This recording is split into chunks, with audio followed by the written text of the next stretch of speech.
President Trump decided not to send the Manhattan truck attack suspect, Sayo Saipov, to the wartime prison at Guantánamo Bay, Cuba, for a military tribunal.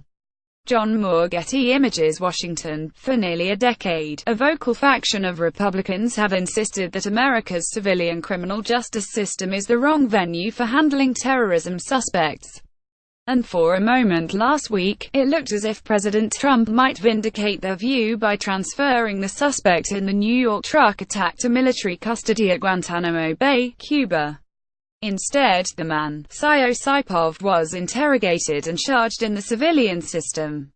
Explaining the outcome, Mr. Trump voiced a truth that Republicans have been loath to acknowledge: civilian courts have been ruthlessly effective in bringing terrorists to justice, while the military commission system has floundered. Would love to send the NYC terrorists to Guantanamo, but statistically that process takes much longer than going through the federal system, Mr. Trump wrote on Twitter.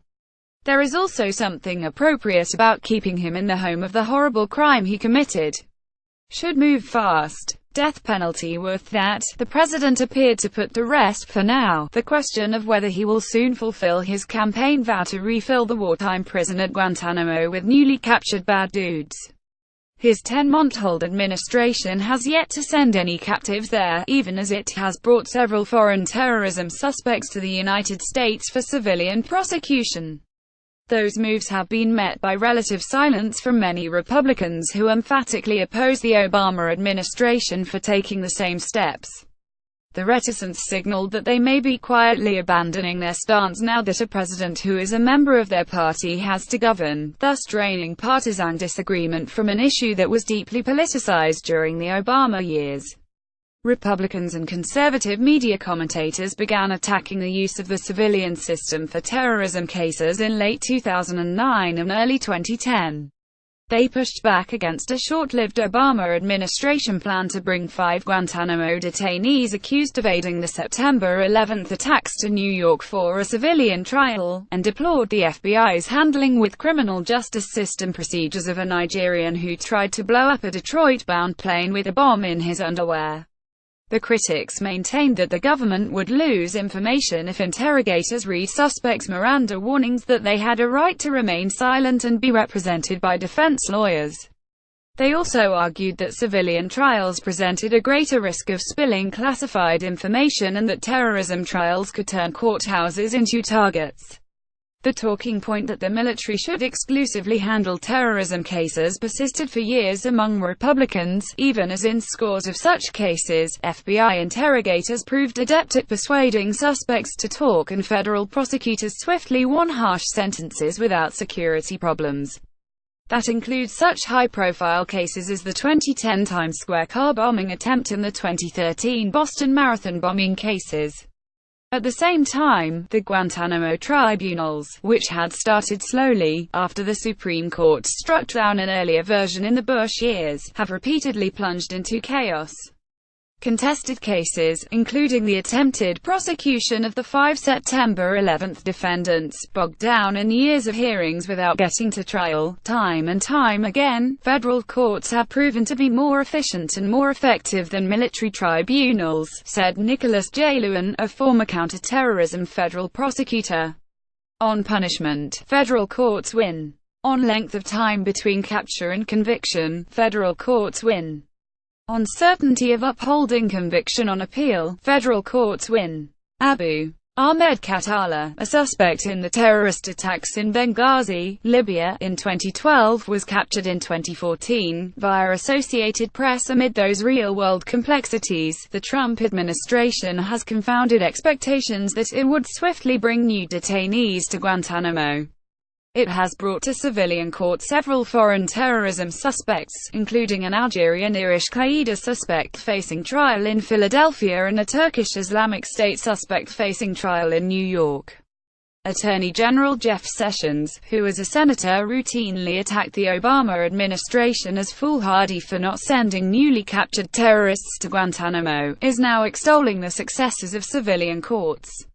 Since 9/11, the Department of Justice has made fighting terrorism its top priority, Mr. Sessions said in a speech on Thursday in New York.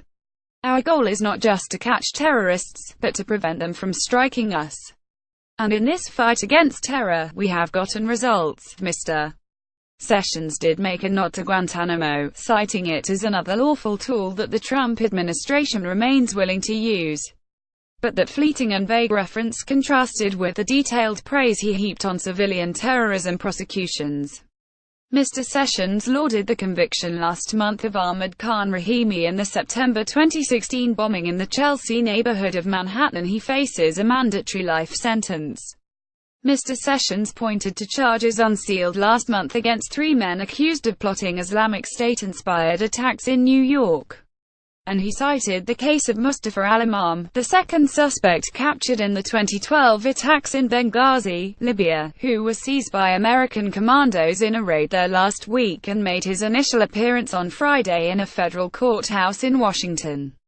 Several signs have emerged this year that Mr. Sessions has begun to view the practical merits of Guantanamo-style policies more skeptically in his new job. In March, for example, he said in a radio interview that it was time to think through to what extent we're going to use military commissions because they were not working in an effective way, although he expressed hope of fixing them. And in July, when Mr. Sessions visited Guantánamo, he privately expressed dismay at the expense of the prison operation, according to multiple American officials familiar with his comments. Taxpayers spend millions of dollars a year on each detainee, roughly 100 times the cost of housing inmates in high-security civilian prison. Another senior presidential advisor, Thomas P. Bossert, the Homeland Security advisor, suggested at meeting this year a compromise to make the prisons somewhat more useful for new captives, take suspects to Guantánamo for a period of interrogation, then bring them to the United States for civilian trial. But he was told, according to a current and a former American official, that a law passed by Congress to block Mr. Obama's plan to close the prison barred the transfer of detainees to domestic soil once they have been held at Guantánamo. A spokesman for Mr. Bossert did not comment, and a spokesperson for Mr. Sessions did not respond to an inquiry. But Matthew Miller, the Justice Department spokesman under former Attorney General Eric H. Holder Jr., expressed vindication. The federal court trial of Mr. Khattala started in Washington last month.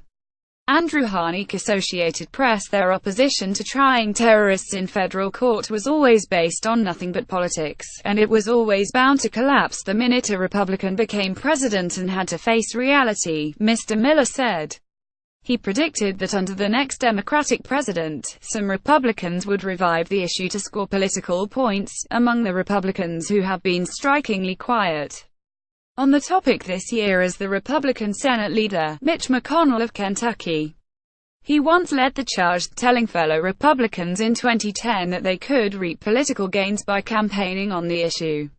And he repeatedly followed that playbook himself.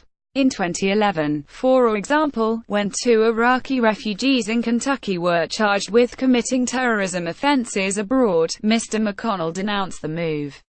The perfect place for these terrorists is at Guantánamo, he told Fox News.